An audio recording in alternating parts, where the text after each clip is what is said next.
Bonsoir très chers téléspectateurs de partout où vous nous suivez. Vous êtes dans votre magazine Deadline. Un grand merci parce que vous nous avez accompagnés lors de la 7e édition Trophée Mukendi Mbaye.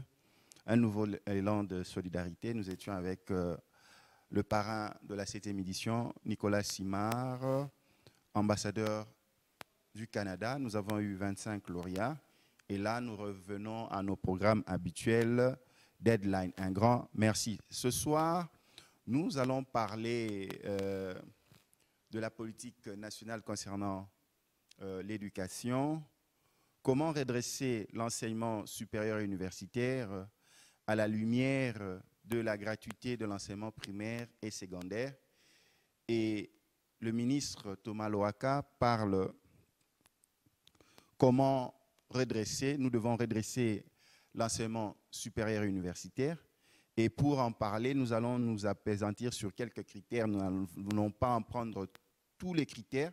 Nous allons retenir 5 grands critères qui nous permettent de redresser l'enseignement supérieur et universitaire, dont je peux citer l'infrastructure, l'inscription, qualité de l'enseignement, suivi des étudiants, ainsi que session par là. Il faut comprendre le calendrier académique. Pour en parler, nous recevons ce soir le professeur émérite Saman Orlout Oscar, et par rapport à sa contribution dans l'enseignement qui n'est pas à démontrer, et sa carrière prestigieuse à l'université de Kinshasa, et aujourd'hui à la tête d'une grande structure universitaire, le CEPROMAD, disséminée en République démocratique du Congo. Professeur Saman, nous vous saluons. Merci. Professeur Saman, cette émission, nous la réalisons après le sondage d'une grande agence de sondage ici en RDC, Les Points, où vous êtes retenu parmi les 10 universités privées dans les top 10. Ce qui est étonnant, vous venez juste après 2 universités, l'UCC et l'UPC, donc vous êtes 3e. Et vous venez avant William Booth, ISIPA, Révérend Kim, Université UK, UCCM, ULK, Bel Campus. Quelles sont vos impressions d'abord par rapport à ce sondage avant d'entamer notre grande problématique sur comment redresser l'enseignement supérieur universitaire en RDC en tenant compte des 5 critères que j'ai énumérés? Bon, mes impressions, je crois que sont bonnes si je me réfère toujours à ce qui m'est cher, ce qui est mon dada, ce qui est le management. Parce que je me souviendrai, et nous nous souviendrons, que quand le président de la République avait lancé son programme de 100 jours, après ça, lors de l'évaluation, on a retenu quelque chose d'important du point de vue du management. Et nous l'avons suggéré d'ailleurs. Un programme a des objectifs. Et un programme qui vise un objectif doit tenir compte des sous-objectifs. Et en management, on dit, la procédure est aussi importante que la finalité. C'est dire que si vous voulez atteindre les résultats, il faut choisir des stratégies qu'il faut pour pouvoir y arriver. Et une des stratégies, c'était de répéter le système, de répéter les 100 jours, si vous voulez, l'évaluation. C'est dire, tout en ayant le programme général en tête, nous avons comparé le Premier ministre à quelqu'un qui avait un bâton. Tout à fait. Pour commencer à conduire des managers opérationnels dans l'exécution de la vision du chef de l'État. C'est-à-dire, tous les 3 mois, il faut que chacun puisse rendre compte de ce qu'il a fait et de ce qu'il a, par rapport à ce qu'il a promis de faire, par rapport à ce qui cadre avec le programme général. Alors c'est pourquoi dans les cas de l'éducation, et j'ai dit j'étais content de voir que, d'ailleurs une surprise, que le Point, qui est une agence ou un institut, de toutes les façons, quelle que soit la situation, c'est une des institutions, de deux institutions que je connais au moins, avec Bercy, les plus prestigieux de ces pays, avec Bercy, et qui de temps en temps nous réveille et lance les résultats de ces recherches. Nous avons été classés 3e, l'université du CEPROMAT, certes. Merci. Eh bien, il y a eu UCC en première position, UPC, ce sont des grandes universités respectables, mais nous sommes contents. Et on voudrait que cela puisse continuer à se faire, parce que c'est une motivation pour essayer de faire mieux et davantage. Professeur Nsaman, lorsque les étudiants fréquentent les universités, c'est pour apprendre les méthodes et surtout la norme pour conduire cette société, que ce soit en politique, en finance, en économie, en médecine, dans tous les domaines que vous voulez. Et lorsque le ministre Thomas Lohaka parle de redresser l'enseignement supérieur et universitaire, nous en profitons pour prendre les critères qui ont fait que l'agence de sondage Le Point puisse vous classer 3e dans le top 10 des universités privées en RDC. Donc, nous allons aller critère par critère pour voir, grâce à ces critères, est-ce qu'on peut aussi redresser l'enseignement supérieur et universitaire pour mettre fin à ce gap qui existe entre la qualité de la formation et ce que fait de cette formation l'étudiant sur terrain dans son monde professionnel. On commence avec l'infrastructure. Qu'est-ce que nous devons comprendre par infrastructure? En un mot, infrastructure dans le monde académique que je connais tant peut se résumer à ce qu'on appelle disposition d'accueil de qualité, la parcelle, pour pouvoir dispenser un enseignement valable. Donc, disposition d'une façon générique d'accueil qui est capable d'accueillir les étudiants pour pouvoir leur dispenser un enseignement de qualité. Bien sûr, là-dedans, il y a les bâtiments, là-dedans, il y a bibliothèque, là-dedans, il y a des ordinateurs. Est-ce que la majorité des universités ou instituts supérieurs à Kinshasa remplissent la norme, par exemple, en termes d'infrastructures, de qualité? Vous avez même les sanitaires qui posent problème, vous avez des salles de classe non aérées, vous avez des tableaux archaïques. Est-ce que vraiment on peut dire que cela permet une bonne assimilation de la formation par les apprenants, par exemple? De toute façon, ça, ce n'est pas le travail que moi je me suis donné. Et le vôtre était? Le travail que je me suis donné maintenant, c'est de répondre aux questions précises en ce qui concerne le classement des universités. Nous y allons, entre autres, l'université du CEPROMAT. Donc, en ce qui concerne les infrastructures, je dirais tout simplement que, bien sûr, si je me retrouve, l'université du CEPROMAT se trouve en 3e position. Elle a des raisons d'être contente et heureuse.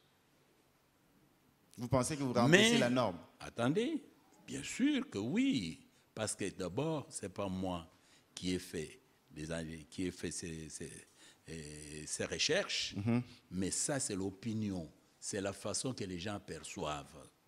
Alors moi, j'ai dit, je dois me sentir plus ou moins satisfait. Mais je ne suis pas satisfait complètement, car celui qui me connaît, s'il y a des critiques, comme on fait souvent, on a l'impression que je travaille au moins 16 heures par jour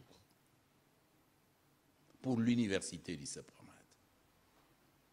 Alors, partant de là, quand on dit infrastructure, la question est de savoir, celui qui a mesuré, celui qui a apprécié, il a pris cela sous quel angle?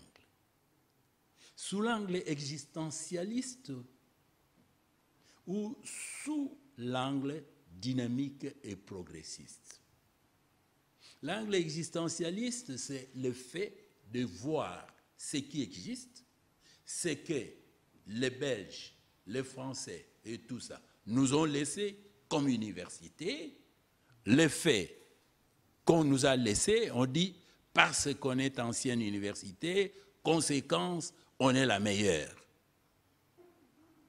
Mais en ce qui concerne le dynamisme, la procédure, l'action, nous dirons qu'est-ce que nous avons réalisé pendant les 5 dernières années.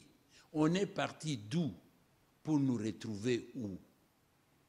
Donc, en termes d'infrastructure, par exemple, une université qu'on a laissée avec 10 auditoires il y a 10 ans, se retrouve avec 11 auditoires 10 ans après, comparativement à une université qui se retrouvait dans un conteneur il y a 10 ans et se retrouve avec 6 auditoires 10 ans après, posez-vous la question de savoir qui a fait plus de progrès. Et dans le même sens, pour une meilleure compréhension, parce que nous parlons d'accueil, une université qui compte 1000 étudiants, disons 10 000 étudiants, à la fin de l'année, il a diplômé 1000 étudiants.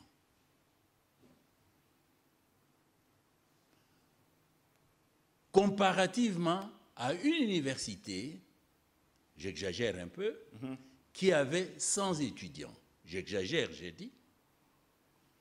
Mais à la fin de l'année, il se retrouve avec un certain nombre d'étudiants. Quand il faut comparer en termes d'accueil, nous devons prendre 2 éléments. Quels sont les critères d'examen?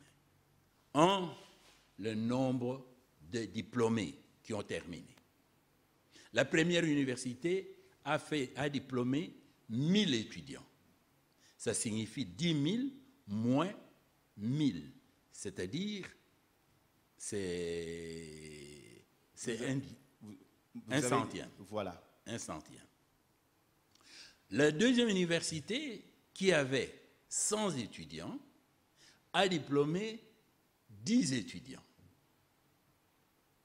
C'est-à-dire, a perdu en fait 10 étudiants. Maintenant, nous partons au niveau plancher, recrutement. L'université qui avait 100 étudiants a recruté 500 étudiants, dont il y a eu augmentation de 500%. Tout à fait. Alors que la grande université qui avait 10 000 étudiants, qui a diplômé 1000, n'a recruté que 500 étudiants. C'est-à-dire, en fait, il y a eu diminution du nombre d'étudiants en termes relatifs dans la grande université, qui a réalisé plus de progrès en termes d'accueil d'étudiants. Je crois que c'est l'autre. C'est pourquoi il faut tenir compte plus du dynamisme que de l'existentialisme. Bon, alors, je dirais, oui, alors je dirais à ce moment-là, en ce qui concerne les infrastructures d'accueil, il y a des universités qui, bien sûr, étaient déjà bien assises, ainsi de suite, mais ici, nous parlons plutôt de privés. Alors, nous dirons, nous sommes heureux. En ce qui concerne l'université catholique, c'est notre université, c'est ce que nous appelons la fille aînée. L'AUPA a appelé sa fille aînée. C'est-à-dire, nous-mêmes, nous l'avons choisi comme modèle. Parce que nous savons, elle fait mieux que nous et nous essayons de suivre. Mêmement pour UPC. Mais je suis heureux de voir que l'essai Promat s'est positionné comme troisième. Eh bien, les autres ne déméritent pas nécessairement. Parce que les critères d'évaluation n'est pas seulement l'accueil, mais il y a d'autres critères. Mais je félicite, quelle que soit la situation, toutes les universités qui sont classées par Professeur Saman, d'où je reviens à ma question, même si vous l'avez un peu évité, c'est vrai que vous êtes troisième sur le classement du point, l'université de CEPROMAT, mais nous parlons en ces termes de recadrer l'enseignement, parce que l'enseignement universitaire et supérieur commence d'abord par l'accueil, les infrastructures. Maintenant, comment redresser en se basant de votre expérience, ce qui marche par exemple chez vous? Comment redresser, donner de la matière par exemple aux décideurs? Parce que là, le gouvernement de la RDC, dans son budget, a alloué ou va allouer 21% dans le budget concernant l'éducation, en tenant compte aussi quand on relativise avec le poids de la gratuité de l'enseignement primaire et secondaire, c'est déjà beaucoup. Mais ma question, comment redresser l'image de l'enseignement supérieur et universitaire en RDC en tenant compte d'une bonne qualité d'accueil par rapport aux infrastructures? C'est-à-dire, à ce niveau ici, il faut faire un distinguo. Le professeur Saman peut parler c'est juste un point de vue. Son expérience. Tout à fait. En tant qu'université privée. Et en tant qu'enseignant aussi. En tant qu'enseignant, c'est certes, en tant qu'analyste, ainsi de suite. Ça, je peux le faire. Mais quelle que soit la situation, si j'ai un modèle à présenter, moi, je crois que ça serait plus un modèle penché vers les privés qu'un modèle penché vers les publics où on ne contrôle pas la décision. En ce qui concerne le privé, je dirais tout simplement que la première chose, c'est établir l'adéquation entre la formation et l'environnement. C'est-à-dire l'homme qu'on produit doit être accepté comme produit par son environnement. Dans ce sens-là, le programme ne doit pas être un vide comme il n'est pas dans un vide. Ne doit pas être un vide, c'est-à-dire il ne faut pas un programme copier-coller, mais un programme qui est incitatif, un programme qui est créateur, innovateur. De deux, ce n'est pas un vide dans un vide. Ça signifie que l'environnement qui nous consomme doit nécessairement contribuer. Son point de vue doit être pris en considération quand on élabore un programme. Je suis en train de penser maintenant, par exemple, à la FEC. Je suis en train de penser à la société civile. Je suis en train de penser à tout ce qu'il y a comme milliers. Et aussi, tenir compte de ce que nous avons comme paramètres potentiels qui peuvent éventuellement nécessiter l'apport de l'éducation. Paramètres potentiels signifie quoi? L'espace. Notre pays, c'est un pays vaste. Est-ce qu'on a désenclavé cet espace scientifiquement? Est-ce que partout ailleurs, on a donné aux enfants l'opportunité de pouvoir étudier? Potentialité minérée, par exemple. Est-ce que le programme est adapté?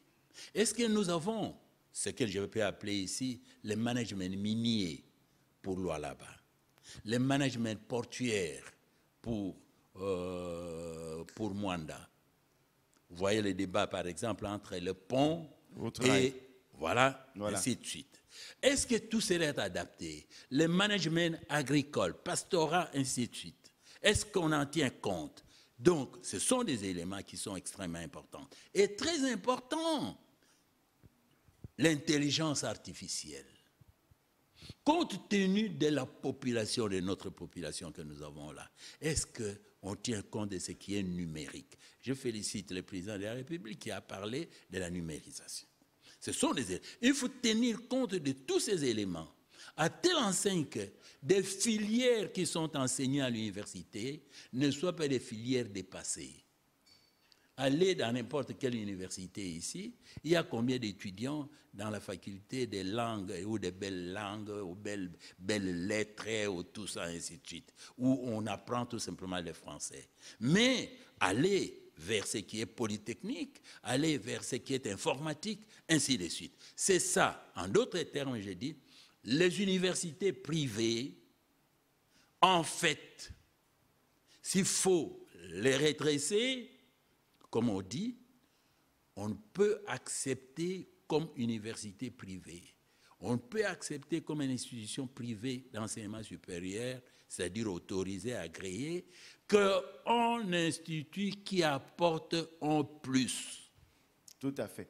En plus, pour le développement de notre pays. Nous allons gagner du temps. Et dans ce cadre-là, je dirais bien... 4 autres critères à voir. Oui. Allez-y. Et dans ce cadre-là, il faut que les privés s'organisent, qui se constituent en sorte d'ordre pour qu'ils puissent s'auto-régulariser, s'auto-organiser, pour aller s'asseoir sur la même table que les recteurs de l'UCC. Il faut commencer d'abord à se peser pour dire mon université pèse quoi pour que je puisse aller là-bas. Et pour te dire, recteur, vous êtes qui pour t'appeler recteur? Ça, c'est une évidence.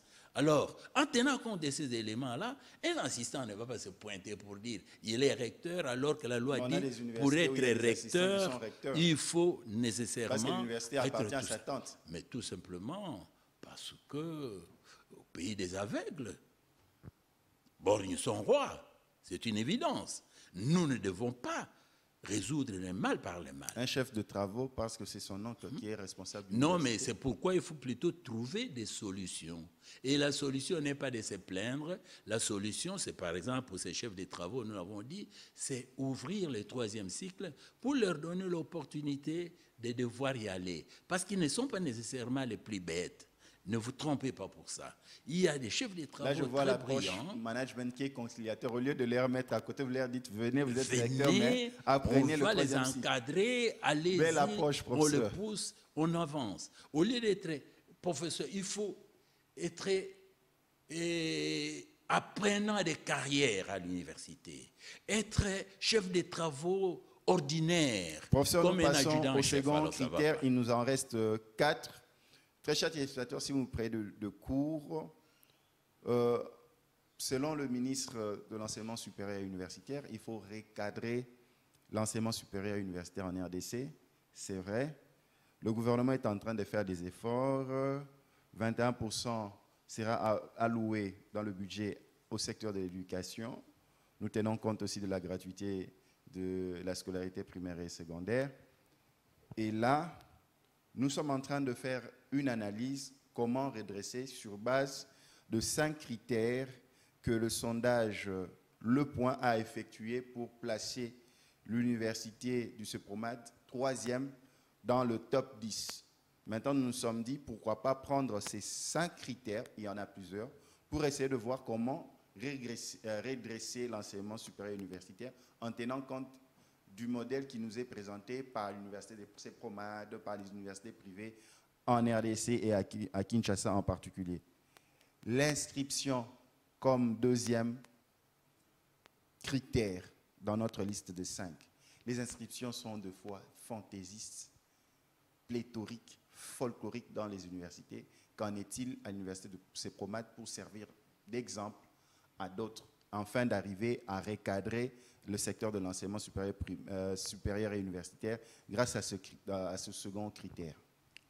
Bon, en ce qui concerne les inscriptions, il faut tout d'abord vous dire que inscrire les étudiants dans une université, c'est un must maintenant. C'est-à-dire c'est pratiquement une obligation. Parce que nos jeunes qui terminent les diplômes d'État, ne sont pas préparés ou orientés vers ce qu'on appelle la formation professionnelle.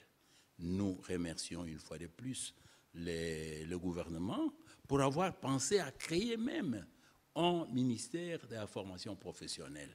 Et nous croyons qu'on va utiliser ça à bon escient dans le sens qu'on pourra orienter les étudiants vers là. Mais en ce qui concerne les CEPROMAD, moi je dirais tout simplement, il y a un élément très important qui est respectable, c'est la décision respect des instructions. Dans les cas de respect des instructions, on dit tous ceux qui ont réussi avec moins de 50% doivent passer par un concours pour être recrutés. Bien, nous respectons scrupuleusement cela. Mais cela n'empêche que nous puissions nous poser la question de savoir, mais en quoi quelqu'un qui a réussi avec 60% est nécessairement plus intelligent que celui qui a réussi avec 59%? Et qu'on puisse imposer un concours à celui qui a réussi avec 59%, c'est une question. C'est pourquoi, partant de là, nous essayons de faire ce qu'on appelle un recyclage. Il y a un système de prérequis pour nous. C'est-à-dire, ça, c'est les CEPROMAD. C'est-à-dire, on reçoit des étudiants, ils passent le concours, nous acceptons les étudiants en fonction de notre disponibilité, mais nous suivons les étudiants pendant les premiers trimestres. Et il se fait que, pendant ces premiers trimestres, il y a un système de bourse d'études qui est accordé. Parce que tous ceux qui viennent ne sont pas nécessairement les plus fortunés, mais tous quand ils viennent, on dit qu'il y a une sélection. Ceux qui n'ont pas de moyens pourront bénéficier d'une bourse d'études, Fondation Saman. Les gens se démènent pour pouvoir mieux. Vous avez aussi une bourse Fondation Saman? Oui, il y a des bourses d'études que nous organisons là-bas. Bien sûr, on n'en parle pas, mais ce qui est vrai, c'est que pratiquement, nous offrons, mais il y a de ces problèmes-là qui se posent dans toutes les universités, là où on appelle ça, dans certains, des prises en charge. OK. Les enfants orphelins, des ONG qui accompagnent les enfants. Et les professeurs. Chaque professeur veut avoir au moins une dispense pour 2 ou 3 étudiants. Nièce, ainsi de suite. neveu, mais il se fait qu'il y en a même qui s'arrangent, et ça c'est l'antivaleur, pour prendre l'étudiant qui paye le mieux comme prise en charge, et puis il passe par derrière pour recevoir l'argent qu'il faut recevoir. Ce sont des problèmes. Mais nous essayons d'organiser cela en instaurant ce système de bourse. Il y a encore un autre système que nous utilisons. C'est le système de ce qu'on appelle recrutement focalisé sur les petites et moyennes entreprises. C'est-à-dire, nous demandons à tous aux mamans de pouvoir participer à l'inscription de l'enfant. C'est-à-dire, la maman sait. Je ne veux pas dévoiler ça ici, ça ne se dit pas ici, c'est un secret de maison. Il se fait que les mamans ont une motivation. Toutes les mamans qui sont en train de vendre des petites choses savent que s'il amène son enfant au CEPROMAD, il devient membre de ce qu'on appelle ESO. Et ESO, c'est une association.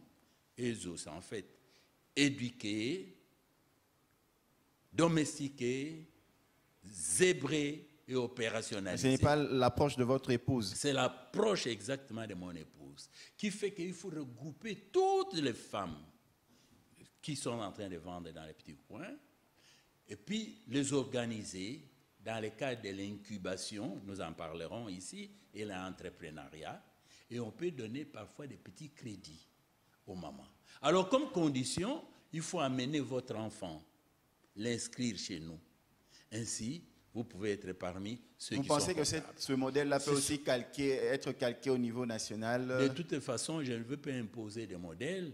Vous m'avez demandé mon point de vue. Tout à fait. Je vous ai dit ce qu'il y a, mais je vous dis tout simplement que depuis que nous avons appliqué ça, avant l'augmentation, les rythmes d'augmentation des inscrits étaient de 35% l'an. depuis qu'on a appliqué ça, on est allé jusqu'à 120% d'inscrits augmentés. C'est qui est quelque chose de formidable. C'est pourquoi notre préoccupation, c'est comment s'arranger pour accueillir ceux-là. Alors il faut demander à Don Bosco, qui nous fournit des bancs, que franchement, nous sommes parmi les meilleurs clients maintenant chez Don Bosco. Professeur Saman, nous avons parlé de l'inscription, parce que l'inscription aussi, c'est là où ça fait jaser. Vous verrez certains étudiants qui n'ont même pas des documents en ordre, mais fait à l'université, ça pose aussi problème. Et on en vient à cette grande question, critère de la qualité de l'enseignement.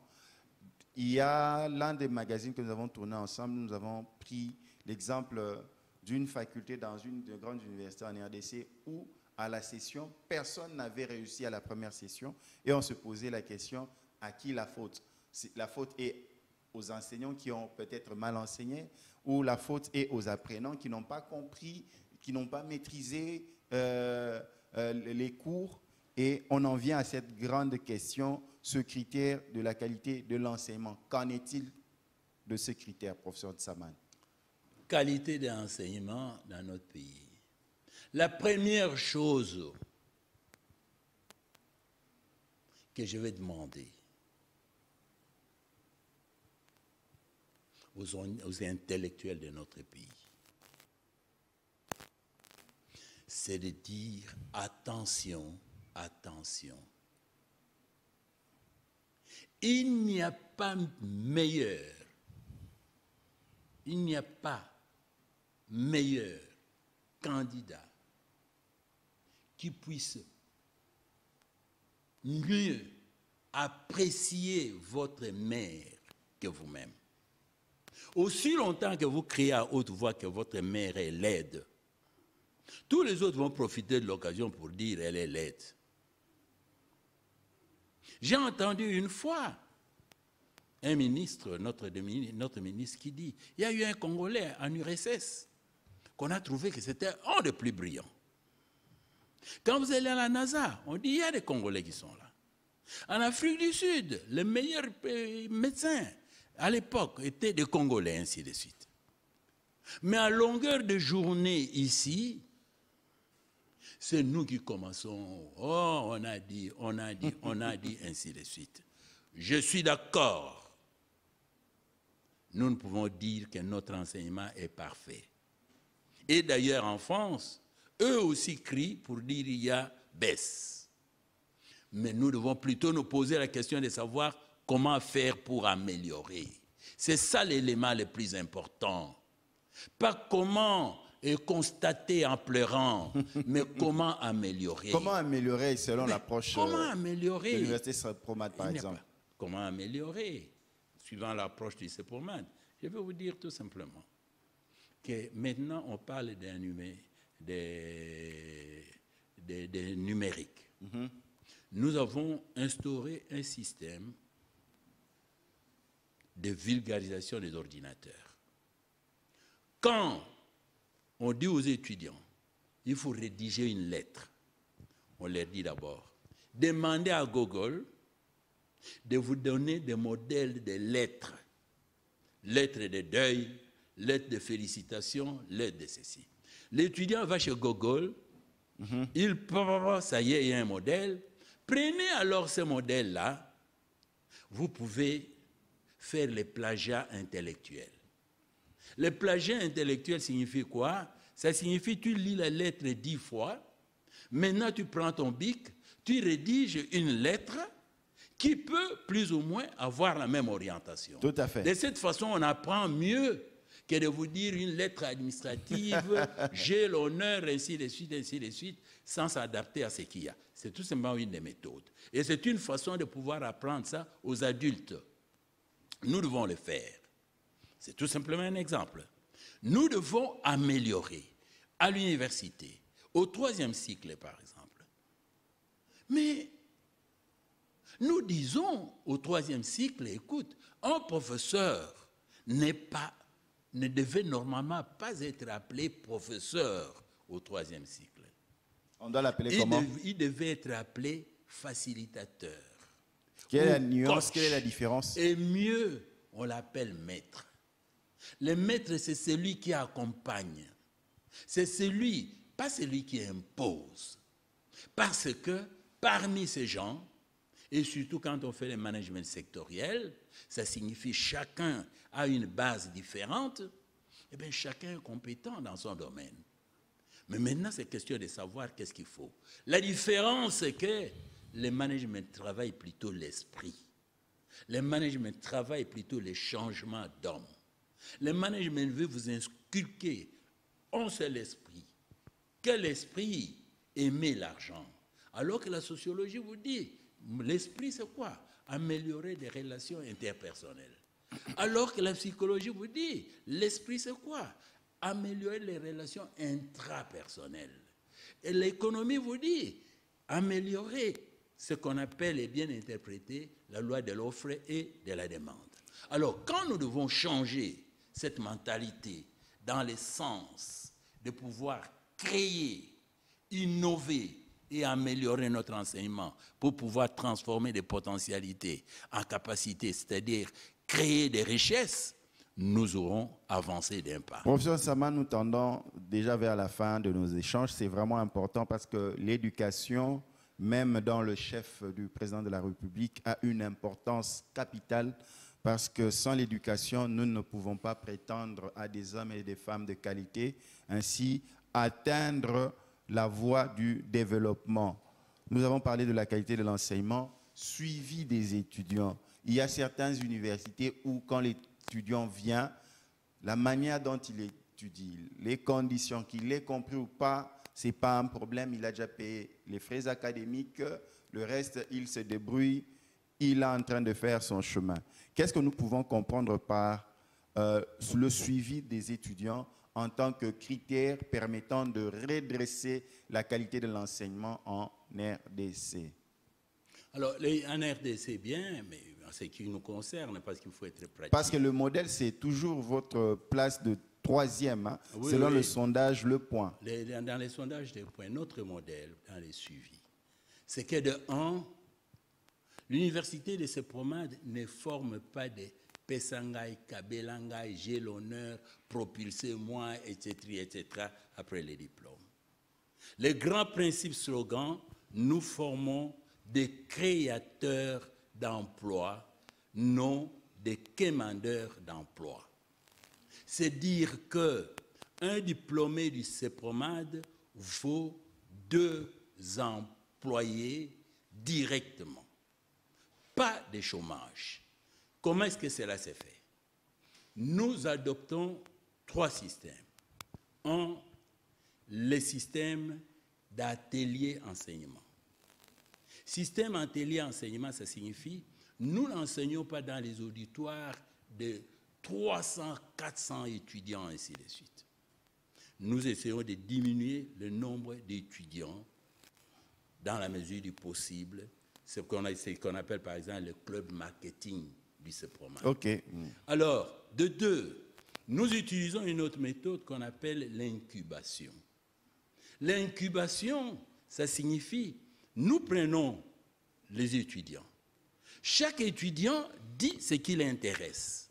Et vous allez voir qu'en premier graduat déjà, si vous demandez ce que ces étudiants-là ont fait comme humanité de base, ce sera une diversification incroyable. Tout à fait. Alors, nous tenons compte de ces éléments-là pour voir comment est-ce qu'il faut incuber ceux-là, dans le sens qu'on les envoie, s'il y a ceux qui ont fait la biochimie, on dit, allez-y appliquer le management en biochimie. Ceux qui font la sociologie, appliquez le management en sociologie, ainsi de suite. Et puis, il y a l'entrepreneuriat. L'entrepreneuriat, c'est en fait des gens qui sont adultes. Généralement, chez nous, nous leur disons, écoute, à 45 ans, si vous comptez toujours sur votre salaire, c'est dire que votre vie est presque perdue. À tel enseigne que nous avons trouvé une définition du salaire. Qu'est-ce qu'un salaire? Un salaire n'est rien d'autre que les stages professionnels vers la pérennisation de la pauvreté. Si vous avez un salaire chaque mois, c'est que chaque mois, vous vous préparez à devenir pauvre. Pourquoi? Par conséquent, il faut nécessairement avoir ce qu'on appelle un ngai simandako, ce qu'on appelle être entrepreneur, avoir quelque chose d'autre qu'on est en train de vendre. Et cela dépend de vous-même. Il y en a qui, parabole de 5 talents, ils sont forts, il faut développer ce qu'il y a. Il y en a qui chantent bien, il faut développer ce qu'il faut, c'est Werasan. Il faut les orienter naturellement les gens vers leurs points forts. En tenant compte de ces éléments-là, nous estimons qu'on fait un suivi de tous ces étudiants, on part avec. Et nous avons trouvé un système maintenant qui est différent. Nos étudiants, quand ils arrivent en deuxième graduat, nous avons signé un protocole d'accord avec l'INPP. Déjà, on a commencé à Bukavu. Qu'est-ce qu'on fait? Nous envoyons nos étudiants du côté de l'INPP. Toujours avec les mêmes frais. Seulement, où il y a des frais supplétifs. Oui. C'est entendu, il y a des frais techniques qui sont là. On va visiter, on voit, on regarde, on passe. À telle enseigne que, quand vous venez maintenant à l'université, vous trouverez un licencié en management qui est en même temps soudeur. Un licencié en management qui est en même temps peintre. Un licencié en management qui est ça. Non tout simplement pour devenir un peintre ouvrier, mais pour devenir un manager qui peut lancer une petite industrie de peinture. Peinture, oui. Eh bien, c'est ce que nous faisons. Chacun doit aller vers la création d'emplois et non vers j'ai l'honneur, etc., etc.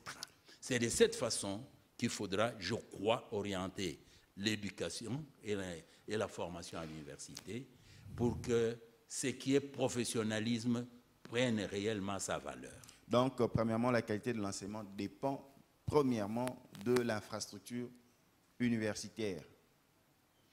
Ce sont des paramètres. Il faut infrastructure bien accueillie. Ça veut dire de la structure, donc de la structuration, de la manière dont sont prescrits les cours, la formation, le suivi, tout ce qui est mis en œuvre pour que l'étudiant soit formé d'une bonne manière, comme vous le dites.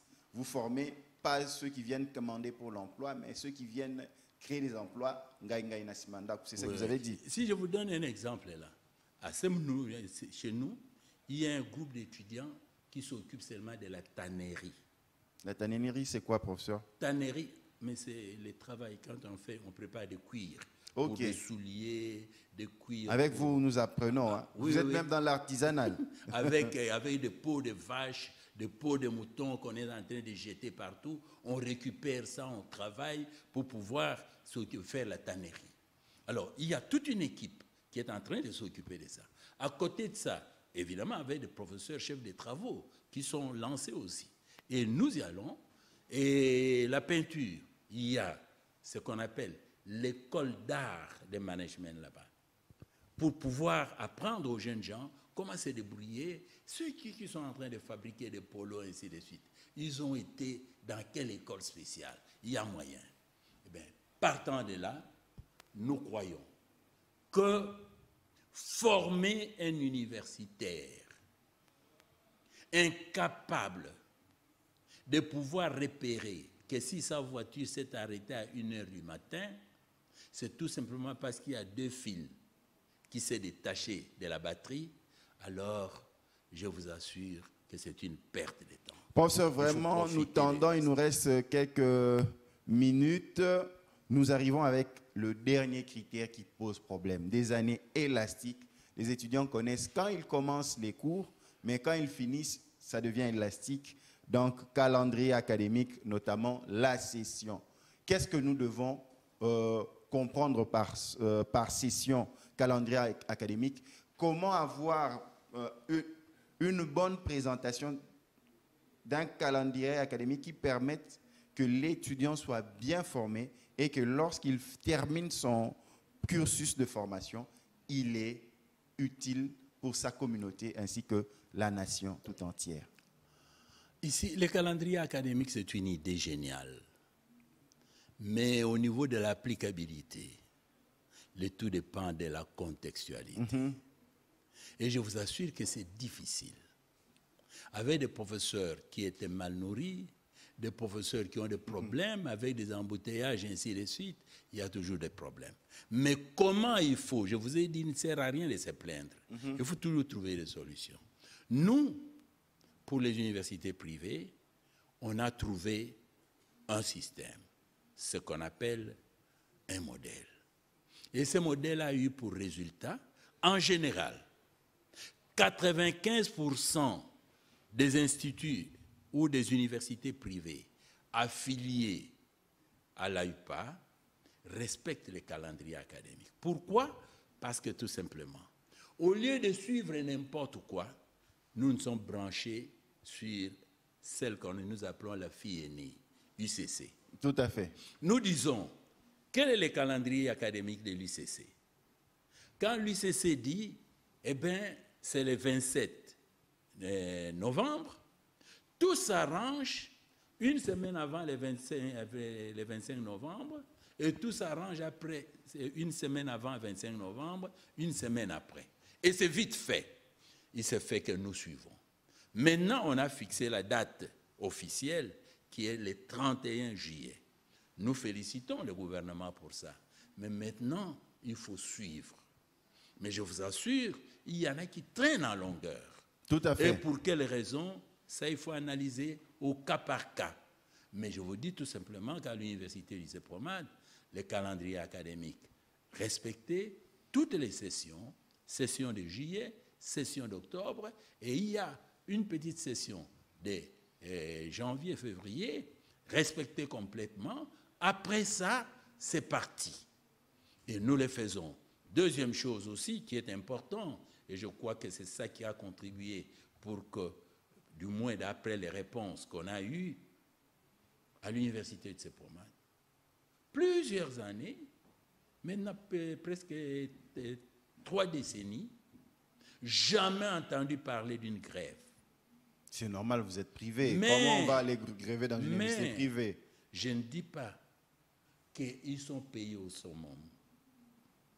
Je suis d'accord avec eux que ce que nous leur donnons est moyen. Ce que nous donnons, ce n'est pas ce que nous aurions souhaité, mais l'essentiel est que chacun puisse avoir ce qui l'attend à la fin de chaque mois. Professeur Saman, pour conclure par rapport à ce numéro, qu'est-ce que nous pouvons retenir de votre passage dans ce magazine Deadline? Mon passage ici, c'est dire en fait, il faut remercier d'abord le gouvernement qui a pu donner à l'enseignement privé une certaine importance, évidemment comme partenaire. Toujours est-il que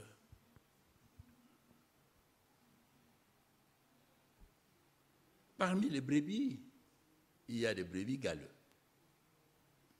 Il faut sanctionner et redresser. Et pour redresser, il faut nous donner à l'université une certaine autonomie. Moins de politisation. Je parle surtout de l'université privée, mais ça aurait été aussi un souhait pour l'université publique, mais ma foi, pour les universités privées, partout au monde, une université comme Harvard, c'est une sorte de holding. Donc c'est une grande entreprise. Et nos universités privées doivent être considérées comme des ASBL privées d'utilité publique qu'il faut pousser parce que ces universités vivent de leurs propres moyens. Et il faut les dispenser de tout ce qu'il y a comme terrorisme fiscal. Parce que nous contribuons pour les biens de la société. Il n'y a pas de citoyens privés comme il n'y a pas de citoyens publics. Par conséquent, le gouvernement étant obligé d'assurer l'éducation d'un chacun, il faut faciliter aussi ceux qui contribuent à cette action. En ce qui concerne les Sepromad, je dirais encore une fois de plus. Mais je sens ceci, cette place qu'on nous a attribuée, plus comme une responsabilité que comme un couronnement. Je vous assure. Maintenant, la question est de savoir qu'est-ce qu'il faut faire davantage.